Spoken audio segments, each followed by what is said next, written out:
Wesley, some things that I'll call your attention to that was briefly mentioned was the fact that he wrote 5,000 sermons. He was a short man, only about 5'3". Traveled 250,000 miles on horseback. How do we know that? Because he wrote it down. He clocked in his journals as he rode along. He clocked his mileage, and as did his brother Charles. So welcome once again. I'm glad you're here. That little bit of history and legacy about Wesley, John, and Charles, and as it still lives and thrives today, which is why we're here doing what we're doing, talking about what it means to be a part of the United Methodist tradition and the church itself. And we'll talk more about that. Here's where I want to begin.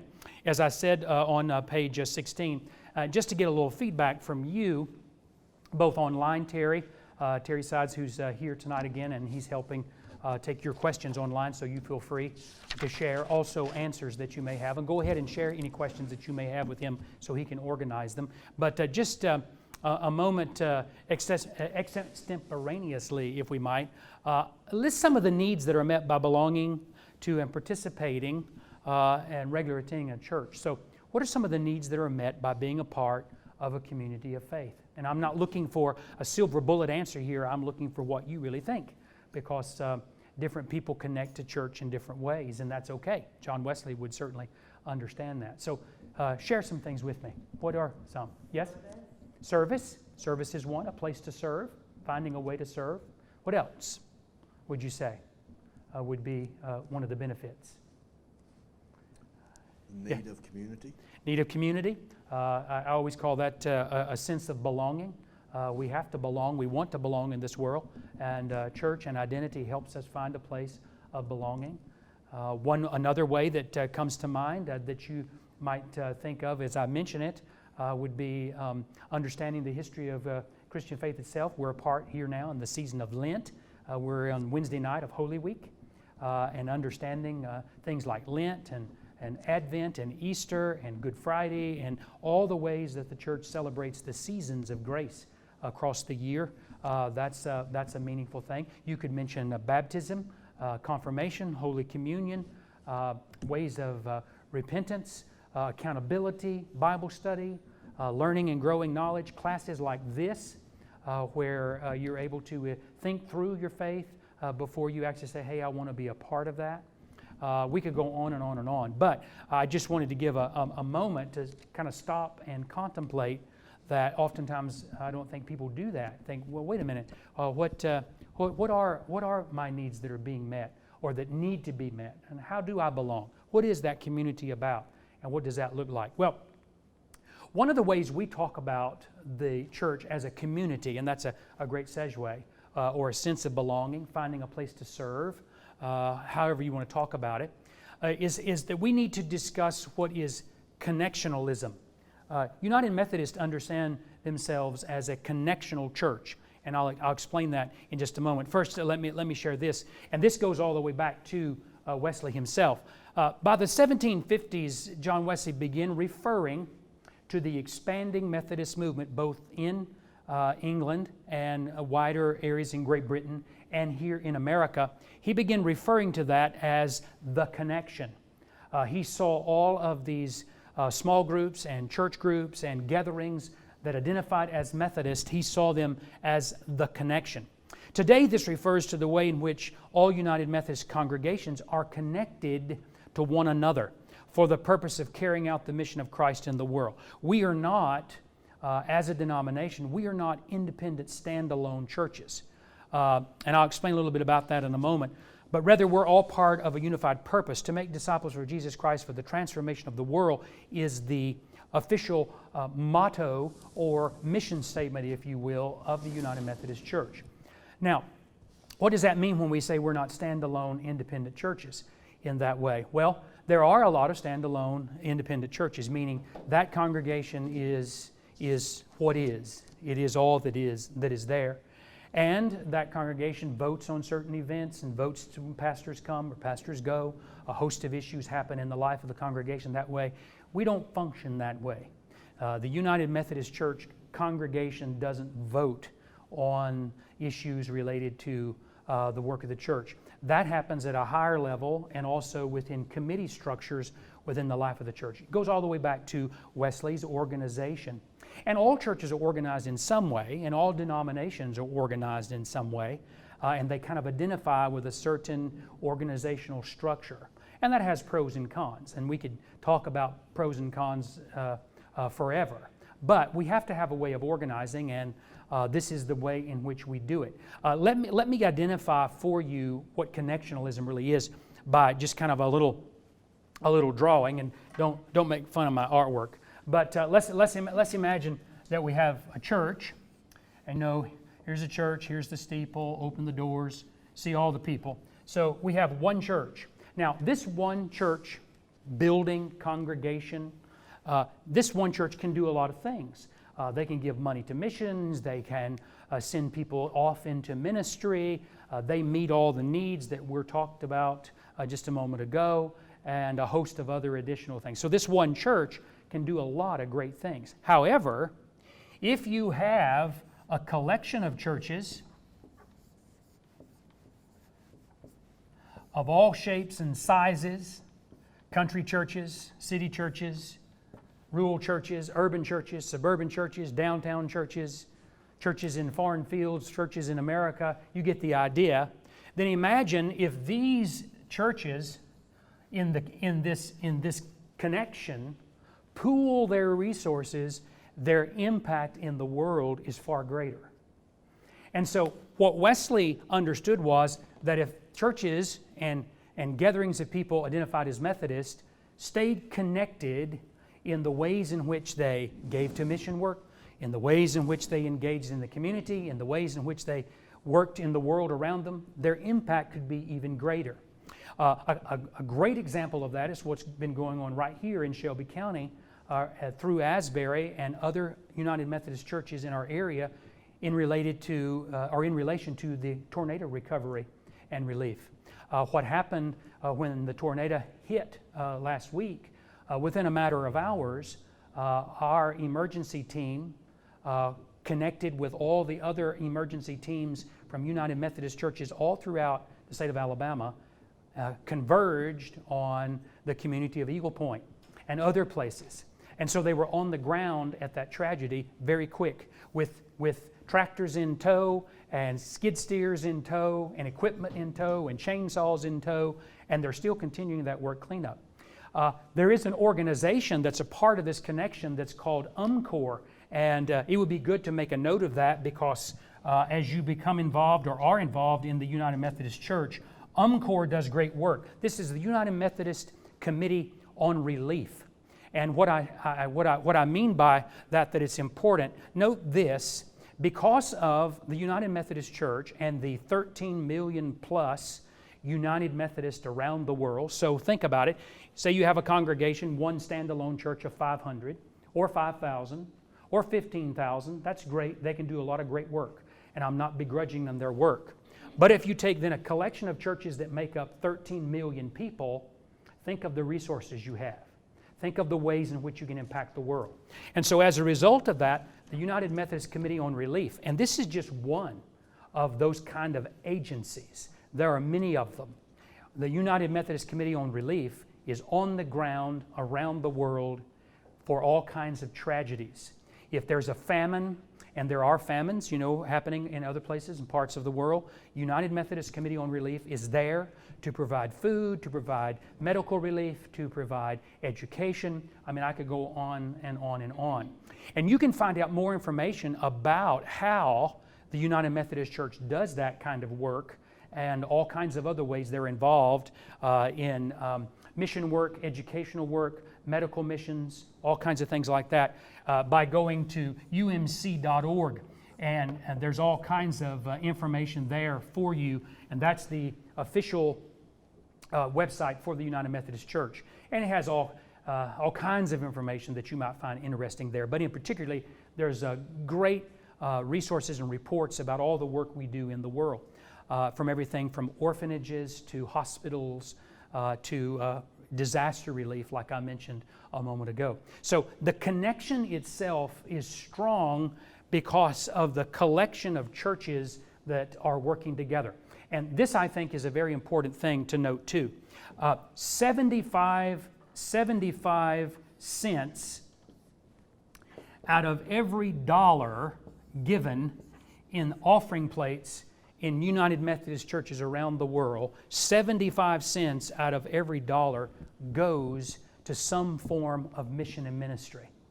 So 75 cents out of every dollar that's put in the offering plate in a United Methodist church on any given Sunday goes to fund hospitals, orphanages, disaster relief, seminaries, colleges, universities, scholarship programs for children living in poverty, building all kinds of places and churches. I mean, you name it. But that's a powerful reality, that 75% out of every dollar goes to that kind of work. So when those resources are pooled, the ability to touch the world is almost endless. That's what we mean by the connection. And we still use that language. I was talking to a pastor friend of mine the other day, and we were discussing some things going on within the life of the denomination. And he said to me, he said, well, you know, in spite of all that, our connection is strong. And what he meant by that is the United Methodist Church continues to strive and do great work in the world in spite of the pandemic and in spite of issues like that. And speaking of the pandemic, the United Methodist Committee on Relief, UMCOR, has been working in very rural areas across the United States, and in particularly in the South, in the Black Belts, in rural areas, helping really small churches that closed when a small congregation is dependent on a Sunday offering of $150 to keep the lights on. You close them down, that money's gone. What do? And so the United Methodist Committee on Relief has stepped in to provide financial assistance to these churches so that when they do open, they can open and be in the black, as we say. Some of them probably will never open again, just for a host of reasons, because of the pandemic's impact upon them, which is really sad. They've also provided counseling for clergy and congregants who are struggling with depression, having been closed off from people, dealing with all kinds of issues from drug abuse to divorce and all those kinds of things. So it's a way in which they impact the world. And that goes back, of course, to the legacy of John Wesley in not only saving a soul for eternal destiny, but touching them while they're living here and now and making a difference in people's lives. So that's what we mean by the connection itself. To make disciples for the transformation of the world, we're really serious about that because we recognize that one church can do a lot of great work, but a bunch of churches connected together can have an even greater impact on the lives of people around them. So that's what we mean by connectionalism. Now, this connectionalism did not just happen. The connection that we know today of the 13 million plus United Methodists around the world doing their work. And we are in almost every country on the planet, speak congregation multiple languages. When we have world events called General Conference once every 4 years, almost every language on the globe is represented in some way in that event. And it kind of looks like the United Nations when they get together because they have to have a whole dais of translators so all the delegates can hear what the United Methodists from Mozambique are saying. And so the delegates from Germany can understand what the delegates from Alabama are saying. You get the idea. So we are truly a global connection. And that's a really great thing, I think, because it's an identity that marks us as United Methodists around the world. Some denominations, this isn't a criticism, it's just a reality, are, for whatever reason, particularly here in America, regionally located. In other words, they have a hub, if you will. For instance, somebody tell me where the majority of Lutherans in the United States are located. North, yes. Yes, that's a great way in Alabama to say, well, it's north. Of course, everything from us, is north. What part of north? Do you know? Ohio, I know for sure.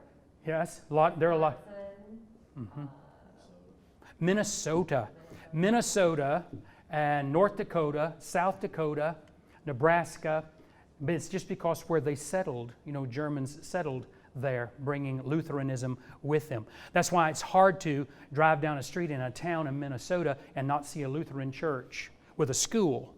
They have them almost in every town. Lutherans are very strong in St. Louis. They have one of their main seminaries is in St. Louis. Their headquarters, the Lutheran Church's headquarters in America, is in St. Louis. Their television ministry and their radio ministry, called the Lutheran Hour, which reaches millions of people, is broadcast, and their studios are in St. Louis. So see, they're kind of regionally located. You cannot say there are more Methodists in a state in the United States like you can say there are more Lutherans in Minnesota, Missouri, Ohio, Nebraska, and the Dakotas than almost anywhere else. Think of Mormons. What do you think of? Where are they? Utah. So they're generally there. That doesn't mean there aren't Lutherans and Mormons other places, but the large pocket of them are there. And you could go on and on with denominational identities that way. But the United Methodist Church transcends those cultural and societal boundaries, partly because of our sense of connectional identity and our understanding of how we want to work in the world. Well, we could go on and talk about that because I found that very exciting, that as a local pastor here in Birmingham, Alabama, I have relations with a pastor in pick a country, pick a place. And whenever I interact with a United Methodist pastor from another country, we pick right up as if we were friends forever, and we're talking the same language, we're talking about the same ways of church, we're talking about the same ways of ministry, and it's kind of a really exciting way to think about church. Like I said, we could talk about that forever, but I just wanted you to understand that when you become a part of the United Methodist Church, you're becoming a part of something far larger than we are here at Asbury. And we're not localized in that sense, even though a lot of people in the pew on Sunday morning don't fully grasp what that means and how that impacts the world and where their 75 cents out of every dollar goes into ministry. And we probably should do a better job at making people aware of that. Now, what I would like to do is to show you how this happened. As I said a moment ago, this isn't accidental. This didn't just happen. It was by design. As Wesley began to design it in the early days, he had no idea that there'd be 13 million United Methodists around the world in 2021. But what he did understand, and what became a part of our DNA, was if this small group of Methodists over here in Bristol, England, and this small group of Methodists over in Londonderry, and this small group of Methodists over here by Lancaster or Liverpool, if they got together and worked together, even though they had their individual congregations, pooling their resources, they could really do some great things, and they could really make a difference in the world. Well, it didn't just happen automatically. How did it happen? Well, we're going to stop right here from the notes, and don't really worry about taking notes on this. It would really be impossible. But if you find this kind of thing interesting, I'll be happy to share any of these, PowerPoints with you. There's really no copyright. But this is how I put together the story, and so I'm just going to kind of walk you through some of the history, and then we're going to stop and localize it in a minute, and I'll show you how we're going to do that. In 1784, the Christmas Conference, known as the Christmas Conference because it happened on Christmas, organized the Methodist Episcopal Church in America. That was the first organization of the Methodist Church in America. Wesley has been resisting forming a new denomination, but it would become inevitable for reasons that I will show and share in a moment ago. Thomas Coke and Francis Asbury, you should recognize that name, which is the legacy of this church. We are named after Francis Asbury, Asbury United Methodist Church. And the big picture in the hallway upstairs that has pictures of Wesley and John and Charles and Susanna and Thomas Coke.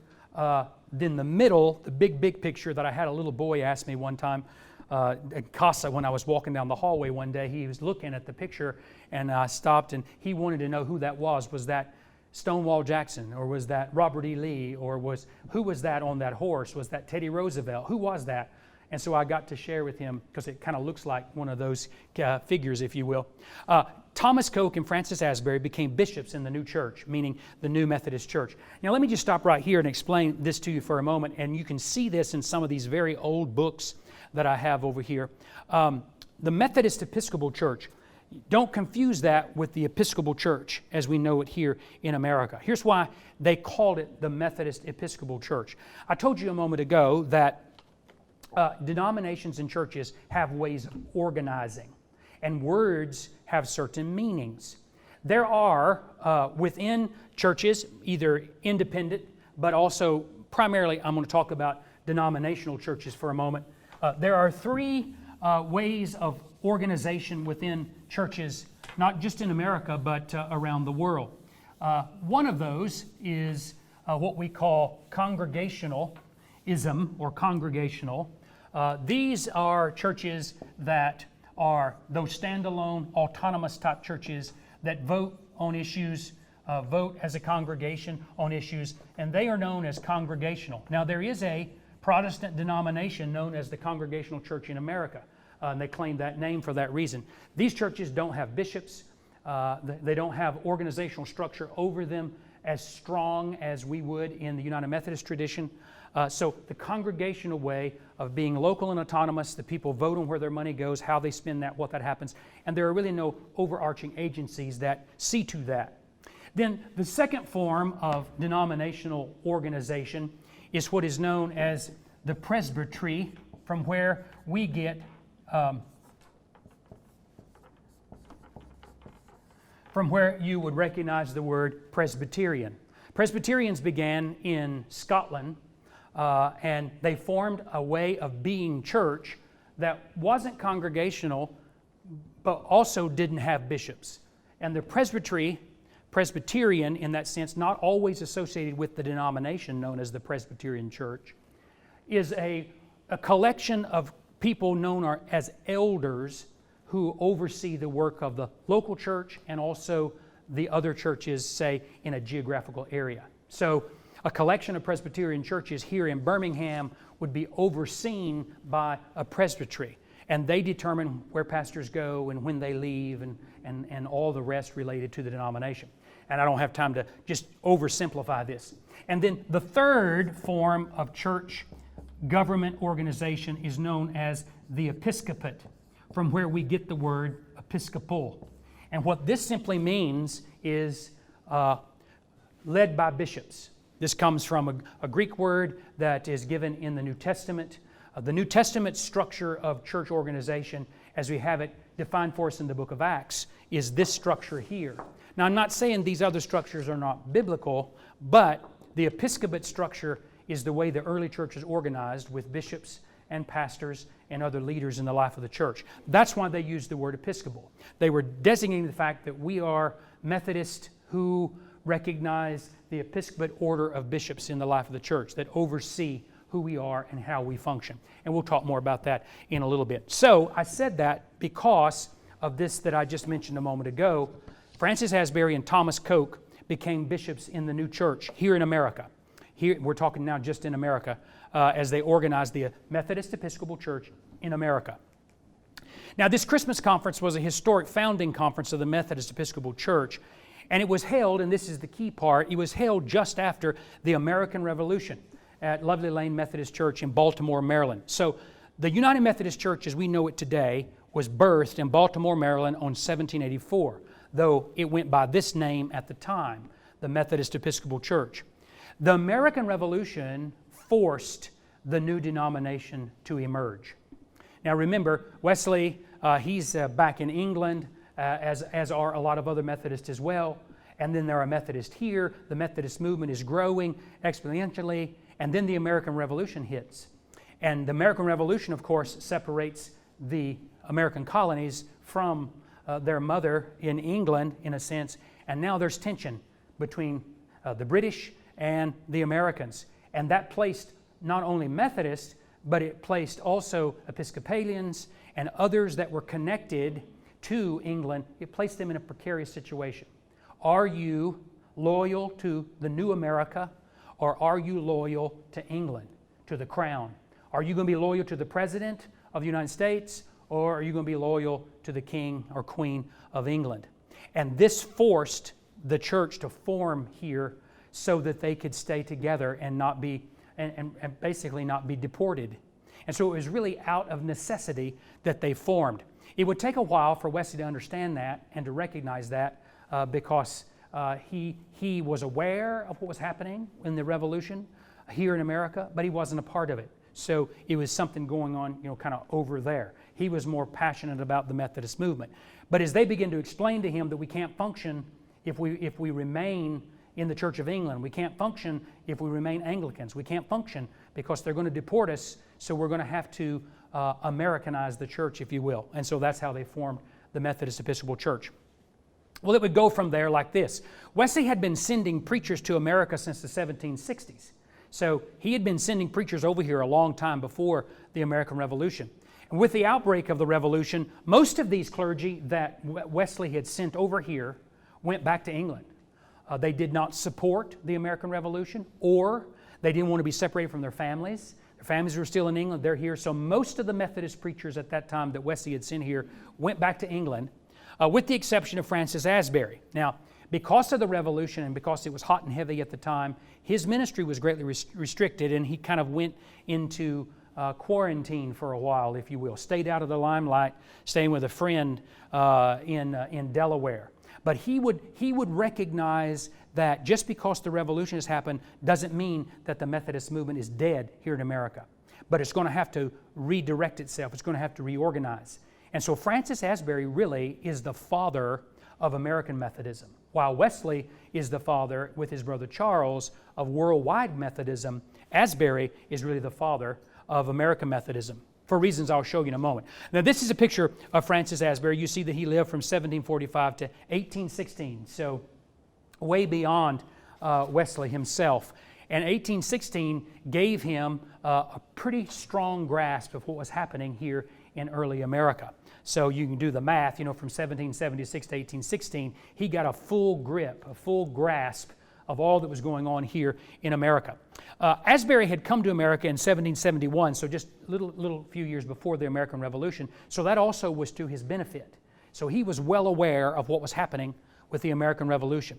Under his leadership, conferences were formed and preachers were appointed, but this did not solve the problem of how we're going to take care of all these preachers here, the ones that don't go back. What about the ones that are here? And how are we going to raise up new preachers to oversee the Methodist Church here in America?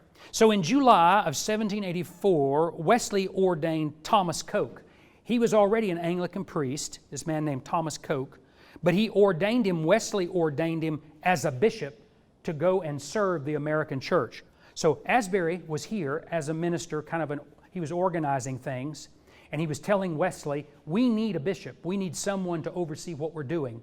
So Wesley sent this man named Thomas Coke to be the bishop in America. He gave Coke instructions to ordain Francis Asbury as a bishop. So there are going to be two bishops here in America over the Methodist Episcopal Church in America.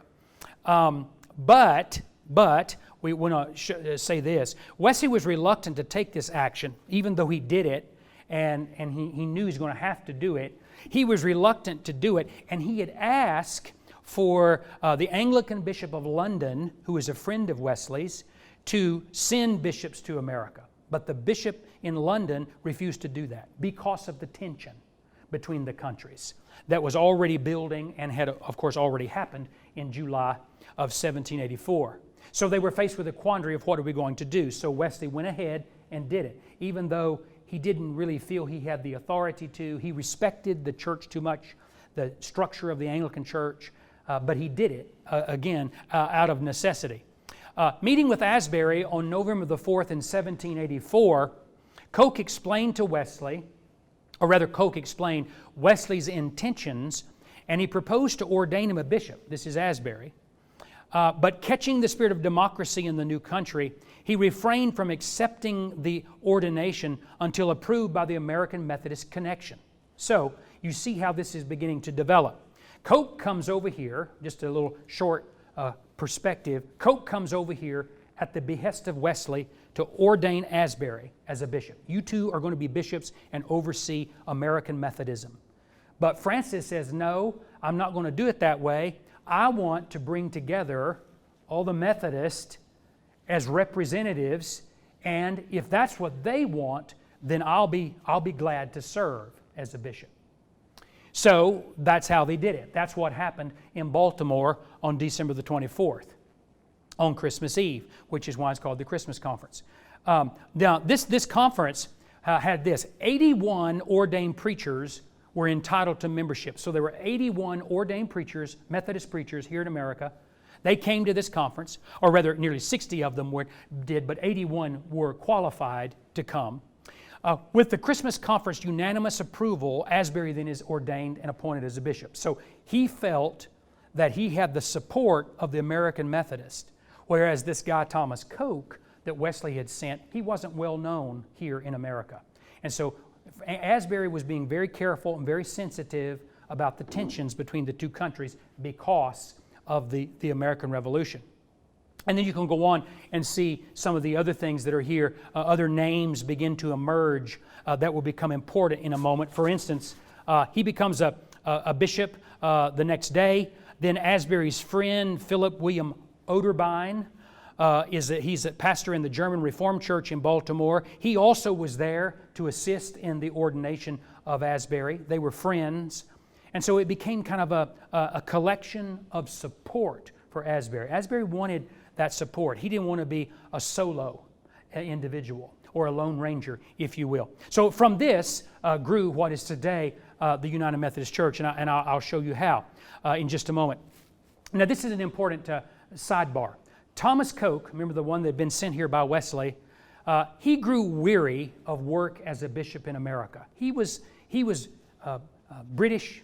He didn't really like it here. He wanted to go back. And being a bishop here in America, he just grew weary of it. And so he returns to England in 1784, and he left Asbury here as the sole bishop. So I'm going back home. Coke was more interested in the abolitionist movement and missionary work. While he was here in America, he spoke out against slavery. He wrote a letter to George Washington, obviously, you know, the president here then, and they met. Sat down with a conference. Bishop Coke at this time has a conference with George Washington. Washington even invited him to preach to Congress. And so Thomas Coke was the first Methodist preacher to preach here in America to the United States Congress. And so after spending some months traveling throughout Great Britain and Ireland, he makes a famous missionary trip to the West Indies, where he also started making more visits to the West Indies. He was more passionate about mission work than he was about administration.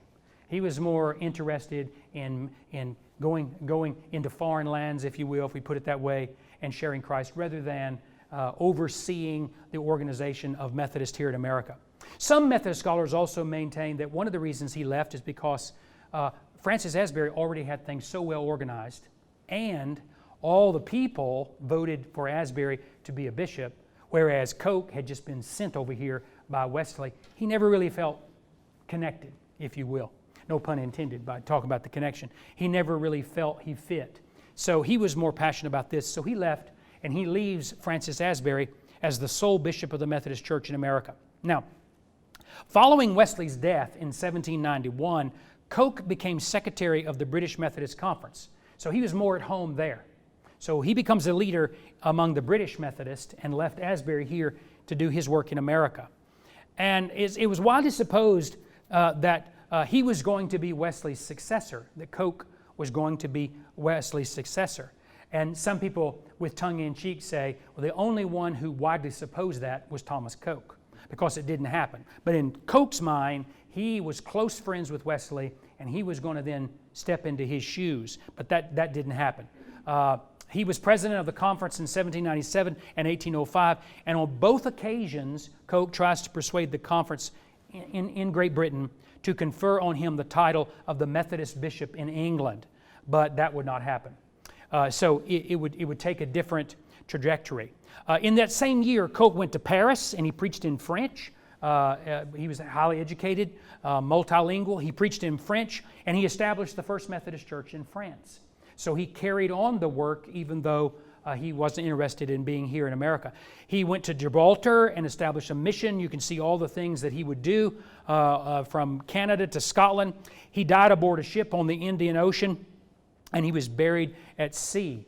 And one thing that's interesting about Coke is that he was constantly frustrated that he was never made the bishop over all Methodist in Great Britain. That was something he really wanted to do, and that never transpired. And he spent his life kind of frustrated about that, even though he didn't give up on his ministry. As you can see, he did a lot of traveling, he planted a lot of churches, he touched a lot of people for the Methodist cause. Now, Asbury described Coke this way: a gentleman, a scholar, a bishop to us, meaning in American Methodist, and as a minister of Christ in zeal and labors and services, the greatest man in the last century. Now, I share that with you because I don't believe, from what I know and what I've read about Asbury, that this was hyperbole. I don't believe he was just blowing smoke when he says he's the greatest man in the last century. But it does show the nature of Asbury. He did not hold a grudge. He did not feel abandoned. He did not begrudge Coke, saying, you know, this really isn't for me. I'm going back home to England. So he declares him to be indeed a great man. He had a great impact on American Methodist, and I say his greatest impact was, no criticism in here, was getting out of the way for Francis Asbury. So he recognized his limitations. He recognized that this just wasn't his calling, even though his great friend Wesley had sent him here to do that kind of work. So we go from there now with Asbury as the Bishop of American Methodist. Asbury had some friends in other denominations, Reformed and Mennonite, who followed the teachings of John Wesley. A lot of people don't realize that we have great relations as United Methodist with some of the Reformed church traditions and the Mennonite traditions, and I wish I had time to get into their history, but you'll have to look that up on your own. In 1800, these followers from the German-speaking Reformed and Mennonite traditions formed what came to be known as the United Brethren Church. And this guy that I mentioned a moment ago, Philip William Otterbein, was a United Brethren preacher and a friend of Asbury. And this other guy, Martin Bohm, who was a Mennonite preacher, they began to participate in Methodist meetings. And Bohm was the United Brethren bishop, or both of them became bishops in that church. They become friends with Asbury. Now you say, why is this important? Well, they had a lot in common. The Methodist tradition, the Reformed, and the Mennonite tradition that formed the United Brethren Church. So here's what happens. In 1803, members and leaders of the Methodist class meetings organized by a man named Jacob Albright, who was a German preacher in Pennsylvania, he forms an organization called the Evangelical Association. Like the Methodists, the Evangelicals wrote a discipline, meaning a book, a guidebook, that helped them as a church. We still talk about that today, use that today. This is the Book of Discipline of the United Methodist Church for the year 2016. This guides all that we do as far as our organization. The doctrine of the church is stated in here, ways in which we function both locally and globally. So we still use that kind of language known as the discipline, and this is where we got it. What I'm showing you is how all these personalities converged to form what we know as the United Methodist Church. So just let me continue for a moment, and then I'll take any questions. Then in the early 1800s, so you see these pieces kind of falling into place. In the early 1800s, the Methodist Episcopal Church dropped their anti-slavery statement in the discipline.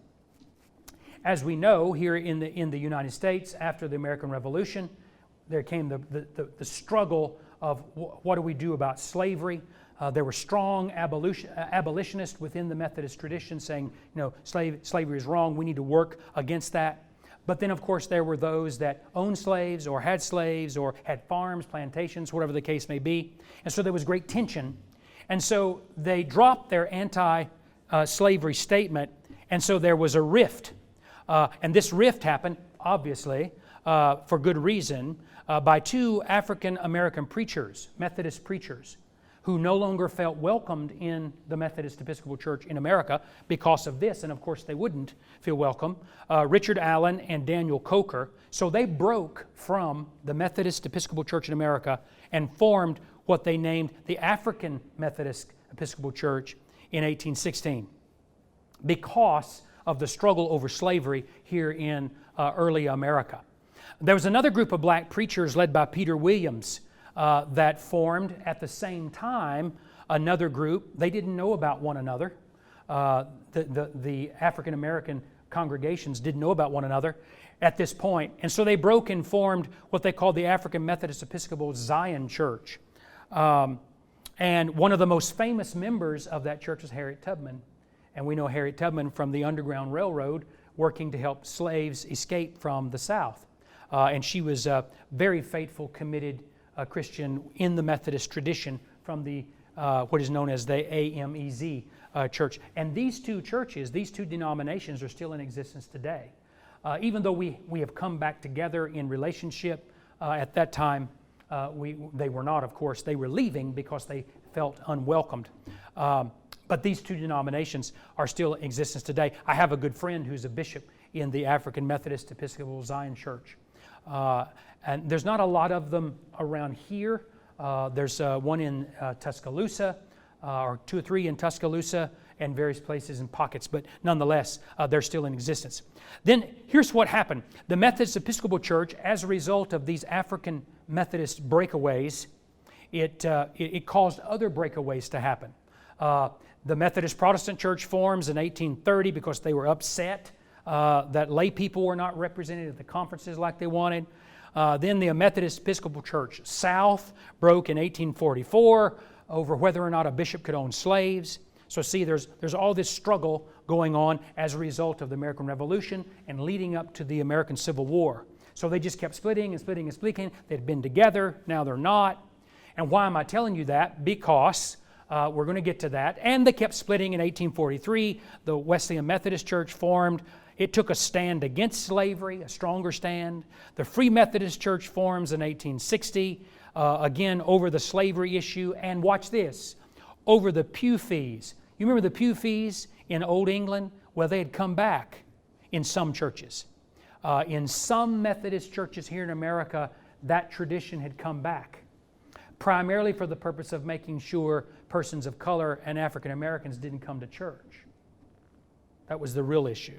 So the Free Methodists formed to free themselves from segregation and to free themselves from paying pew fees in the sanctuary. They didn't call it the pew tax because they couldn't tax them. The government here in America, of course, wasn't going to do that. So they called them pew fees, but it was still the same idea. The wealthy landowners paid the fees to have the pews in church. So it's true, history repeats itself, and we tend not to learn from history, and what goes around comes around, and whatever language you want to use.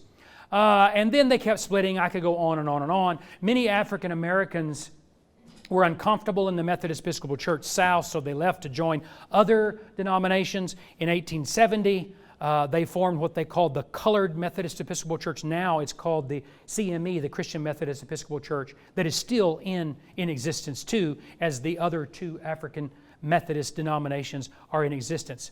Now, what I want you to know about this, while all of this was happening, all of these groups too were trying to figure out, okay, what are we going to do? Are we going to stay together? Are we not? We have brothers and sisters in the African American community that have left us, and what are we going to do? How are we going to survive? How are we going to get this back together? Because this is not who we are. And it became obvious to many leaders that this was not who we are, but they couldn't stop it. It was like a snowball, headed downhill. And I think it's important for us to recognize that when denominations start splitting, it never ends. It just goes and goes and goes. And this is evidence of that.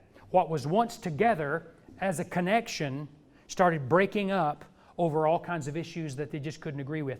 And you know what is missing from all this? Do you see what is missing from so much of this?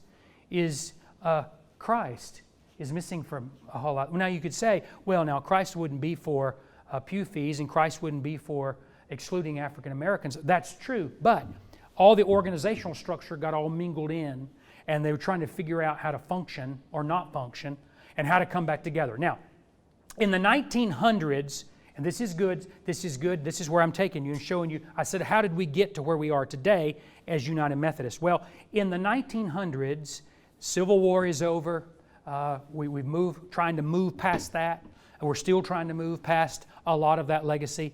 They begin getting back together. So it kind of went full circle, and they begin to repent of their prejudices. They begin to repent of their brokenness. They begin to repent that they'd gotten mad at each other for whatever reason, and they started getting back together. And what it began to happen in kind of two areas, in the United States and in the traditions themselves. So these groups started getting together, and in 1946 they formed what they called the Evangelical United Brethren Church. And then these groups started getting back together, and they formed the Methodist Church in 1939. And they began to develop relationships then with the African Methodist denominations and trying to figure out how we're going to be together, because by this time they were all established. And so here's what then happened. In 1968, which is not that long ago, 2 years after I was born, in 1968, the Evangelical United Brethren Church that had come through all of this cycle that I just gave you and began to come back together in 1946, and the Methodist Church, as it had come back together in 1939, in 1968 they met and they merged. After almost 2 centuries of close ties, the Methodist Church and the Evangelical United Brethren Church merged in 1968 to form the United Methodist Church as we know it today. Now, at this time, and this is a question that a lot of people have, they always ask me, so I just go ahead and answer it, well, which one of these denominations was bigger? Well, let me ask you this. Have any of you ever heard of the Evangelical United Brethren Church? Most of those are in the north. They refer to them as the EUB. I grew up with a lady in our congregation in my home church in Athens, Alabama, who was from Indiana, and she had grown up EUB, Evangelical United Brethren, and she remembered when the Evangelical United Brethren Church merged with the Methodist Church to form the United Methodist Church. At this time, the Methodist Church was about 3 times the size of the Evangelical Church. But they had had such relationships, people started getting back together, there was a spirit of ecumenicity, and as they came back together in 1968 to form the United Methodist Church. So what this says to me is you take heart. Yes, sometimes people have differences, and sometimes people, if I can put it so bluntly, get angry, take their toys, and leave. But God has a way of bringing them back together. And at this conference in 1968, there was great repentance and acceptance and love and redemption. And from the very beginning in 1968, the United Methodist Church made it very clear, because it had not been clear. It had been kind of assumed, but it had not been clear. They did 2 powerful things. They said in 1968, every person, no matter who they are, the color of their skin, the language they use, the gender, is welcome in our church to be a part of our church. And they went farther than that to give full rights and inclusion to African Americans in the life of the church. And today we have African Americans serving at every level of the church, from bishops on down, and to ordain women into the ministry, because they said Wesley was doing that in the 1700s. And if he can do that in the 1700s, then we can do that in the 20th century. And so they made very clear that we're not going to go down that road again of allowing just assumptions to be out there. We want to make it very clear that every person, no matter who they are, where they're from, are welcome to be a part of our church. And we're going to give the rights of ordination to women, full inclusion, and we're going to give the rights to African Americans, and any person, any ethnic identity can be a part of our church. So that's a beautiful thing that came out of all the separation. And when I see this, I always think of Romans 8:28. All things work together for good to them that love the Lord. It wasn't all good, but out of the bad came good when people came together and said, okay, enough of this. We need to go back to our Methodist roots and our Methodist heritage, live into our Methodist heritage, and be the church. We added the word united because we were uniting, but we took the united from the United Brethren and put it in the title. And so really what happened, and I kind of hate to say it this way because it sounds better to talk about them merging, But really what happened, if you want to get right down to it, is the United Methodist Church absorbed the Evangelical United Brethren. Because the Evangelical, not with force, we're taking you over, but over a period of time of conversations, the bishops in the Evangelical United Brethren Church came to the bishops of the Methodist Church and said, we want to be a part of who you are. How can we do that? And it took about 10 years. The process began in 1958, seriously, and it took about 10 years to get to 1968 when they basically gave up their identity and became a part of the Methodist tradition, forming the United Methodist Church. And that's why today in certain parts of the country, if you find an really old United Methodist Church, you might notice on the cornerstone, you know how churches used to do that in the cornerstone, you might see, particularly in Ohio and Indiana and Michigan, you might see on those cornerstones EUB, 18 whatever. That was an Evangelical United Brethren Church before it was a United Methodist Church. And that cornerstone is still there. Any questions about that before we move on? I don't mean just that, but I mean this whole process of splitting and then coming back together. Are there any questions online? Okay. We do, Pastor Kip. Okay. Every church today that has the name, has Methodist in its name, is that church a part of and belong to the United Methodist Church? No. The question was, every church that has its name Methodist, is that part of the United Methodist Church? No. The United Methodist Church is the largest Methodist body in the world. 13 million, as I said a moment ago, plus, 13 million plus. But there are other denominations that use the term Methodist in their title. For instance, there's a small, very small, last time I checked, there's about 150 congregations in what is known as the Evangelical Methodist Church. And what that does, I could have tracked that out, but I would have needed 20 more slides because when these denominations begin to merge, when all of this, let me see, I can back up. Yeah, well, when all of this began to happen, I would need to add some other slides. There were small groups of people within each of these that didn't want to do it. And so they formed other smaller denominations. So you have the Evangelical Methodist Church, you have the Bible Methodist Connection, you have the Sanctified Methodist Church, you have the Congregational Methodist Church, you have the Wesleyan Methodist Allegheny Connection in the Allegheny Mountains in Pennsylvania. I could go on and on, but all of these denominations, not a criticism, just a point well taken, are smaller groups of Methodists who all track their lineage to Wesley and come through this story somehow. But you'd have to branch off from these. So, just put it like this. In the Methodist Episcopal Church South, when they started merging back into the Methodist Church to form the Methodist Church, a group of them didn't want to go. And so they formed another separate Methodist denomination. But one of the neat things that happens today, in Lake Junaluska, North Carolina, there is the World Methodist Council.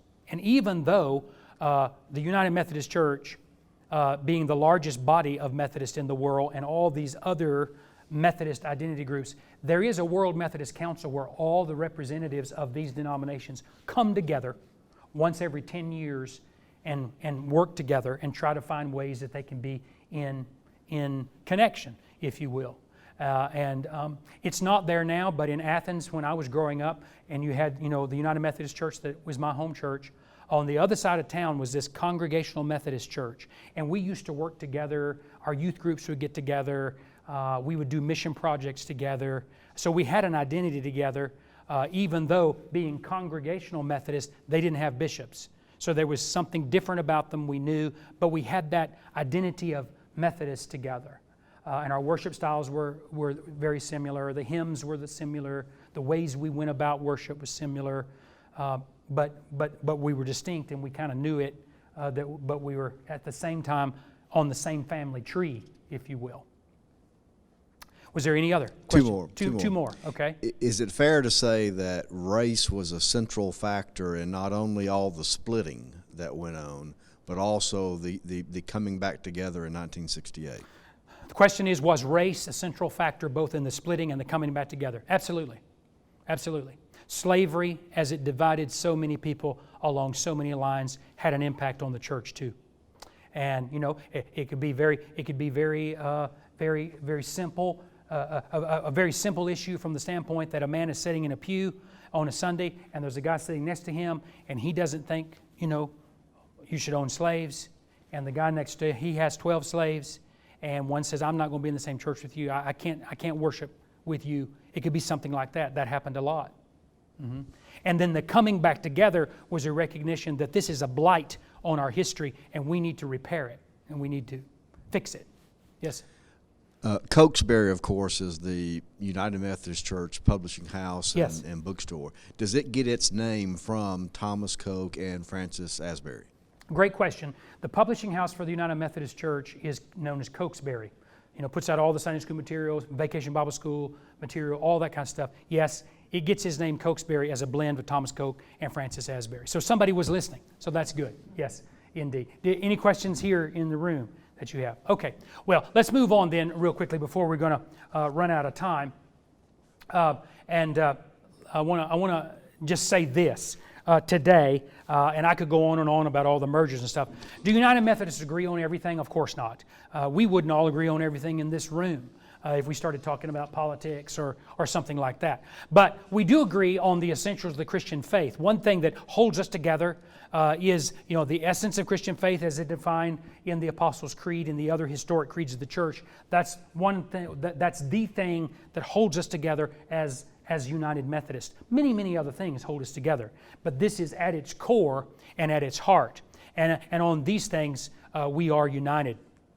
Now, I want to discuss for just a moment, just a brief moment, because this always comes up, particularly for people that are new to the United Methodist Church and how things are structured. I want to talk about how clergy are matched to a church and the rationale behind it. What you need to understand about the United Methodist Church, which is an episcopate, as I said, with bishops, as are Lutheran traditions, Episcopalians, Roman Catholics, the Eastern Orthodox, and other denominations as well, like the Moravians. You could name a lot of them. We're certainly not the only one. But all these various denominations held common John Wesley's theology. All these denominations we're talking about, they held common John Wesley's theology, his organizational methods, and the itinerant system of bishops that appoint clergy to congregations. So, in an episcopate structure, clergy are not called by the local congregation, and clergy are not dismissed or fired, if you will, by the local denomination, but rather bishops are responsible for training, educating, and sending clergy to where they are to serve. And that's still, the case today when I talk about called or hired. And this goes back, of course, to not only Christian history, but it goes back to Wesley's idea of the itinerant clergy, the circuit riders that served in the early Methodist movement. In what way does that remain true to Wesley's original vision? Well, I just answered that question. And what you need to understand, and I answered this or responded to a question that was asked in an earlier session about how bishops do that, and I said that because I had not been a bishop before, but I had served on the bishop's cabinet, which means the bishop then appoints superintendents to oversee the work in the annual conference. The appointment process is a process that is an ongoing reality. It isn't just the bishop sitting down one day and saying, I think I want Bill to go over here, and I want Shirley to go over there, and let's send Bob over there, and Brian, he can go over there, and Carolyn, I'll put her over there. And I've got all that, now I'm going to go play golf.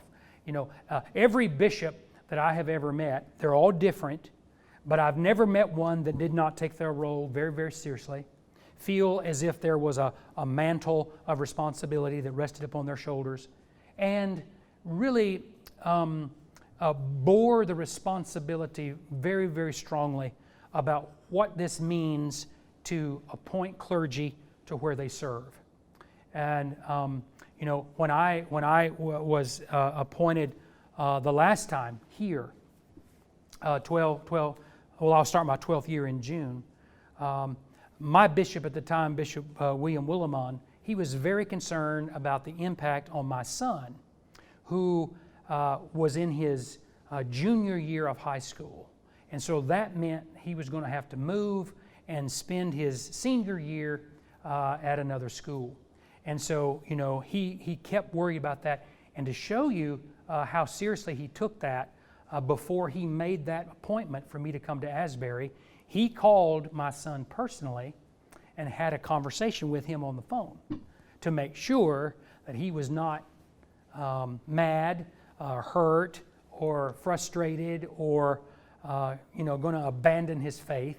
And my son, who had been around him a couple of times in the past, Bishop Willimon asked him, what can I do for you to make this move a positive thing? Because I really want your dad to go to Asbury in Birmingham, and I'm sorry that this is your junior year. What can I do to make it better for you? And my son famously said to him, because he had come, before he became a bishop, he was a professor for over 30 years at Duke University in Durham, North Carolina, where he's now back in retirement teaching in the divinity school. My son said to him, I'd really like to go to a Duke basketball game, and you probably have access to that. And so if you could work that out, then that'd be great. And in 2 weeks, an envelope came in the mail with tickets to a Duke basketball game. And Bishop Willimon has never forgotten that. But that shows you how careful they are and cautious of upsetting families and turning over apple carts. That's not their desire. And no bishop I've ever known just moves pastors to move pastors. If things are going well and the church is growing and there's vision and the pastor's happy and the people are happy, bishops don't just reach in there and yank it out or change it up. It has to be a partnership of work. A pastor can move one of three ways.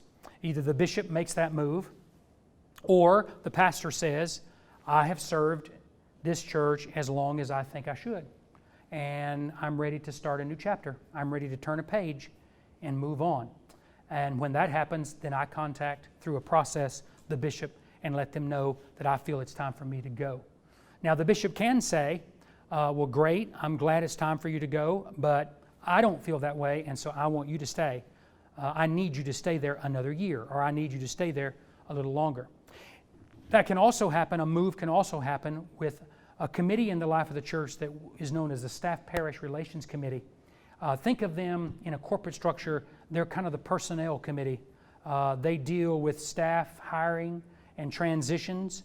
They also would work with the bishop and his superintendent to navigate a pastoral transition. And so they can approach the bishop and say, we don't feel our pastor is really the right person for us, and we feel it's time for a change. That doesn't mean it'll happen. I have colleagues that have served in churches where staff parish committees asked for a change and they didn't get it for whatever reason. And I have actually reached a point in my ministry at one time, years ago, when I had been at a church for 4 years and I was wanting to move on in my career, and I requested to move, and the bishop came back and said, no, I need you to stay there where you are for at least another year. And when I'm ready for you to move, I'll let you know.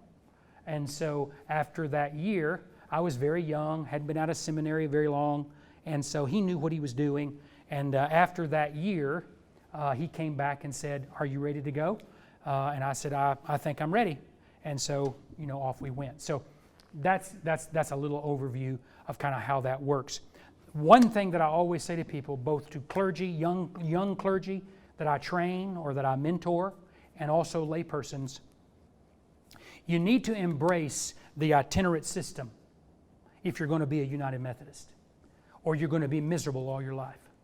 If a clergy person cannot embrace the itinerant system of bishops appointing them to places to serve, and they're going to fight against that system goes all the way back to Wesley and all the way back to historic Christianity, and they're going to be very miserable. And I know some that are just very miserable. And also, laypersons must recognize that the bishop that moved the previous pastor is the bishop that brought the current pastor.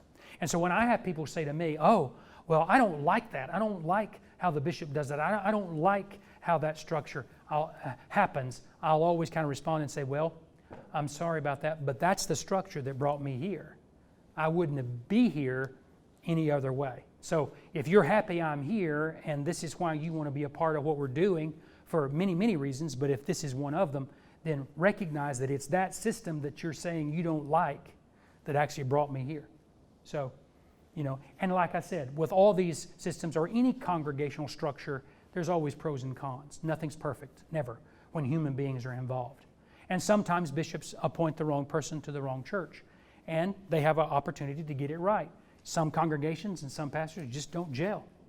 But when they do gel, it's a good thing and a great thing. And when they don't gel, then the bishop is there to make that transition. And I've had that experience too. I served a church once for 2 years, and that just was not the place for me. And I'm glad that I didn't have to depend on them to fire me or hire me. I'm glad I could go to the bishop and say, Bishop, this just isn't working for me. This just isn't a good fit for me. And the bishop respected that, and so I moved on. And that church has continued to thrive, and I've continued to move on in my ministry. So I'm grateful that I have someone to go to say, it's time for me to move along, or this isn't working out for me, or I'm very happy where I am, leave me alone, and go deal with other churches and work with them. So that's important. And the great burden of it, so that you can kind of get a feel for it in a very simple way, what we're talking about when I say, I've never met a bishop before that wasn't a person that took their job and their calling with great responsibility. Just think of it like this. This is the state of Alabama. Let's see, I thought that was the black one. Right here, just a minute. This is the state of Alabama.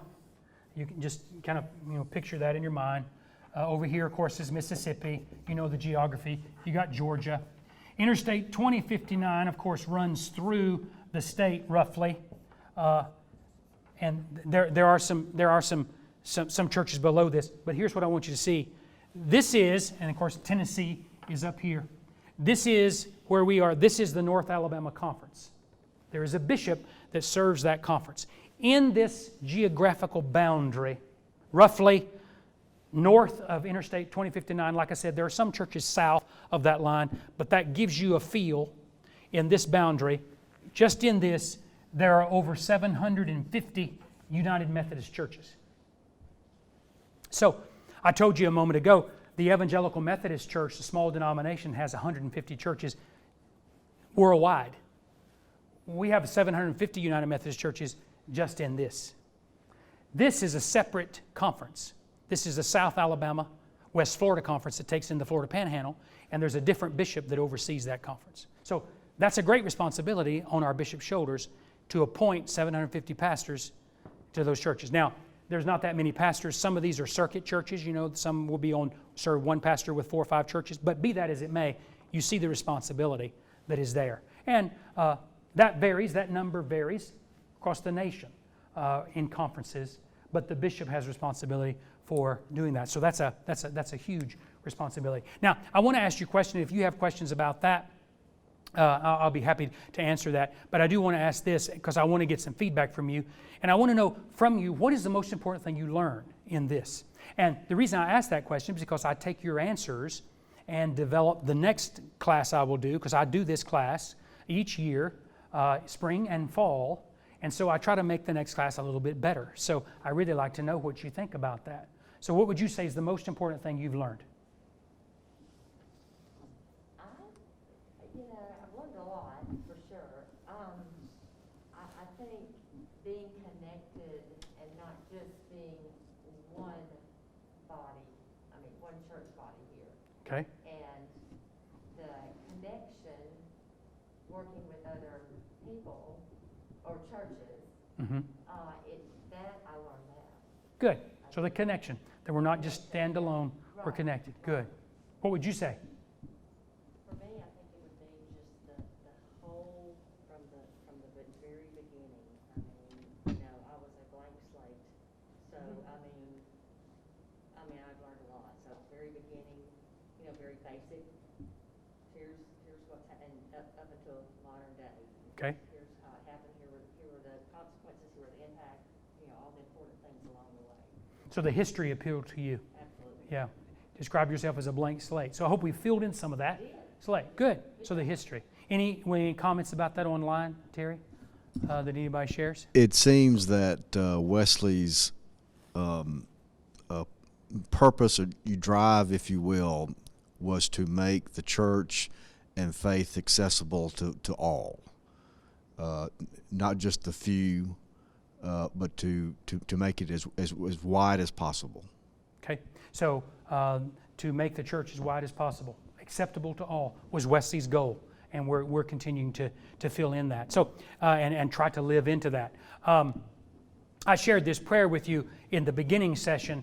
That is a powerful prayer that Wesley had all of his early Methodist persons pray and share together. And we'll do that in a minute as we close out here in just a second. But I wanted to see, are there any remaining questions that anybody has online or has in the room? Okay, all right. Before we depart, let me just say this to you. If you are not a member, we always have people that are members of Asbury that take this class for information purposes. And then we have those that are not members and they're considering joining and then they plan to join. When you join the United Methodist Church, and I bring you down front, or if you're joining us through the live stream and you're in another state, another place, there's a way for you to do that. We will contact you all by email just to let you know how we're going to do that. We're doing that very differently in this pandemic situation, of course. Normally, all that are joining from these classes on a particular Sunday come forward, and we welcome you into membership. We ask you to pledge to be faithful. The question that I ask and what I'm required to ask, that's a part of the discipline of the United Methodist Church about how you do membership, is I ask that will you be faithful to the United Methodist Church, meaning locally here at Asbury and beyond, but primarily here, will you be faithful to the United Methodist Church with your prayers, your presence, your gifts, your service, and your witness? In other words, will you be active in your spiritual life, your prayers? Will you show up for what we're doing? Don't just join and then I never see you again. Will you find a place to involve yourself? Service. Will you get involved in mission and ministry? Will you share what you've experienced with others and seek to bring them to be a part of what we're doing? So your prayers, your presence, your gifts, your service, and your witness. And then the gifts, will you give? Will you support financially out of your resources as you're able the work of God going on here at Asbury? And so that applies both to those in person and on the live stream. I want to ask for, just for a brief moment, for Maggie Dunaway. She slipped in the back room there for a moment. And you're going to take that microphone there from Terry. Yes, Maggie Dunaway is our Congregational Care Director here at Asbury, and studying for the ministry as well. And it's my favorite. Is it on, Terry? It is on. Go ahead. It was my favorite part of the history. Yeah. Was when we decided we were going to ordain women. So yeah, that's my favorite part. I came in right at my favorite part. Oh, that's when you walked in the room? Yes, okay. yes, I got to hear that part. Good. She's going to share with you some ways, both of those on the live stream, that you can get involved if you're looking for that. You say, well, I want to be involved, but how do I do that? Yeah.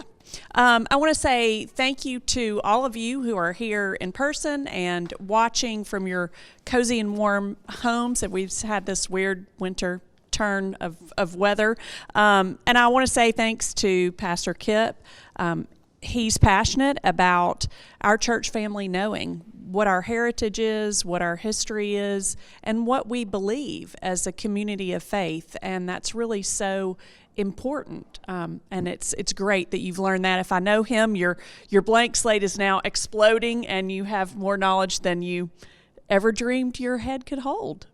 But what does it mean now? You may feel like, well, I'm at the end of this class and I'm ready to join, or I'm ready to go on to the next step, but it's really just the beginning for you. The scripture in Matthew 28 doesn't say go and make members of all nations. It says go and make disciples. And part of being a member here is becoming a disciple of Christ. You do that through really the ways that Kip mentioned in your vows. We kind of simplify it down to, we want you to worship, we want you to serve, we want you to grow. So we want you to make worship a priority every Sunday. We want you to come and experience God in new and fresh ways each week. We have fantastic worship opportunities here.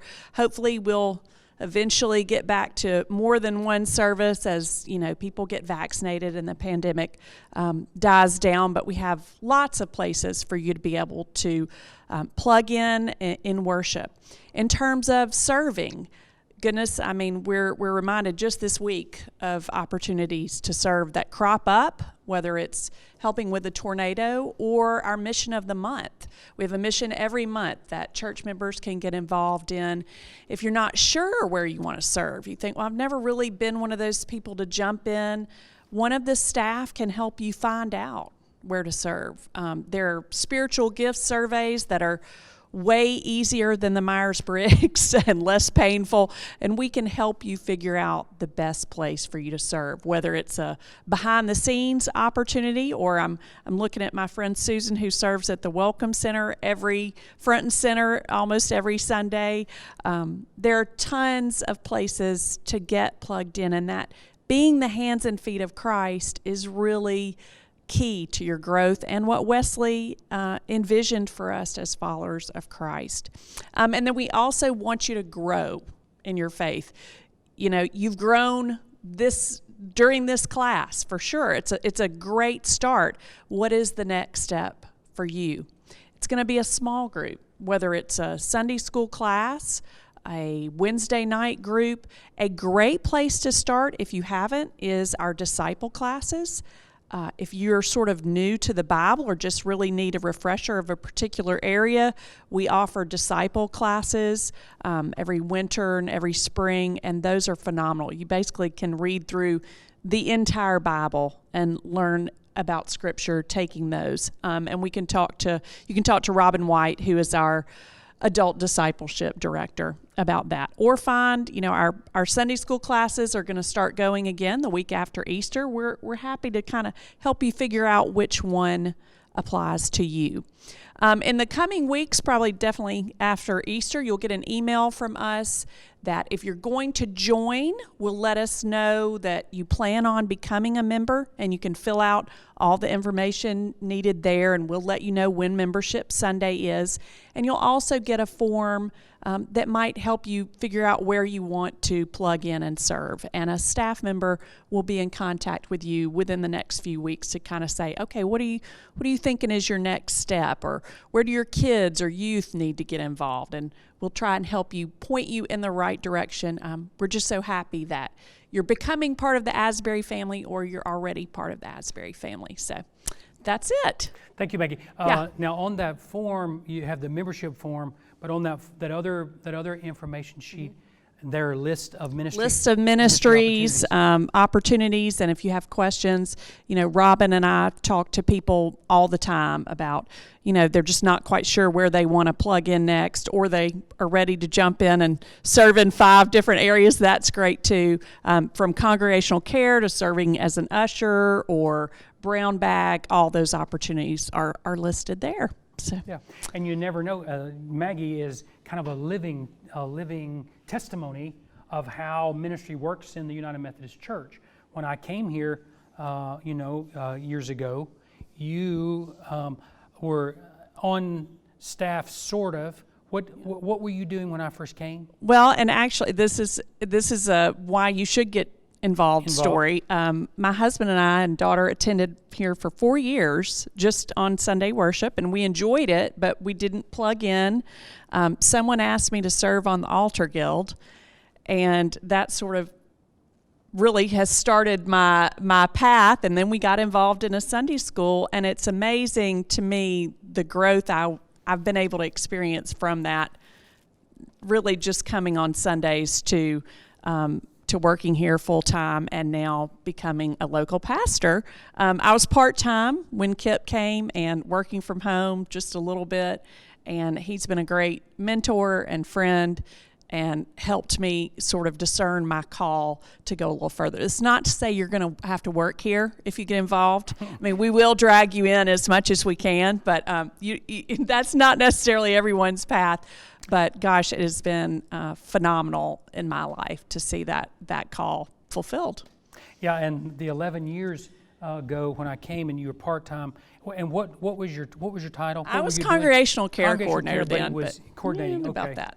Okay. Well, yay much. Yeah, okay. That's what I was doing. And so. and then she became more involved. And then one day, I just said to her, in a context of a conversation, I said to her, have you ever considered going to seminary and being in the ministry?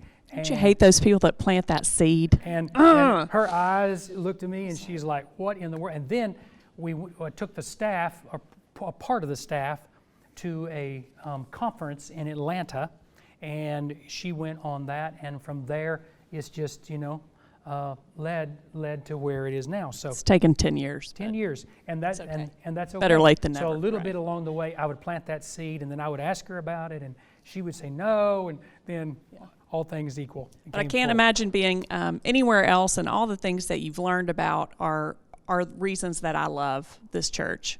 Being able to learn and grow and have an open mind and an open heart to what God has to offer us are just great things. So we're so happy that you're here. Thank you, That's Maggie. it. Thanks. And if you just hang around, they may have some questions Okay. at the end. Just a minute. Here you All go, right. Mr. Terry. Okay, well, I want to thank you so much, those of you that joined us in the room, those of you join us in live stream. I want to thank my tech team. Matthew had to slip out, but thank you, Michael. Thank you, Amy, for working so hard on this. And I want to thank Terry Sides for being the host. I couldn't do both online. You can imagine what that would have looked like, me running to the laptop and looking at the camera, and looking at you, running to the... So I really appreciate that. And all of those you online who asked questions and shared your thoughts. And I look forward to when we can all be together in person again. So pray this prayer with me, and then we will go into the night and trust God with the rest. Say it out loud with me, both at home or wherever you are and here in this room. Let our hearts be joined herein. Let us unite our wishes and prayers. Let our whole soul pant after a general revival of pure religion and undefiled, the restoration of the image of God, pure love in every child of man. Thank you for joining us. Thank you for being here. We look forward to ways that we can work together, and I will see you hopefully for Good Friday service. Join the online service tomorrow night at 7 o'clock, the virtual Monday, Thursday, and then on Easter and all the Sundays yet to come. God bless you, and have a great night. See you soon.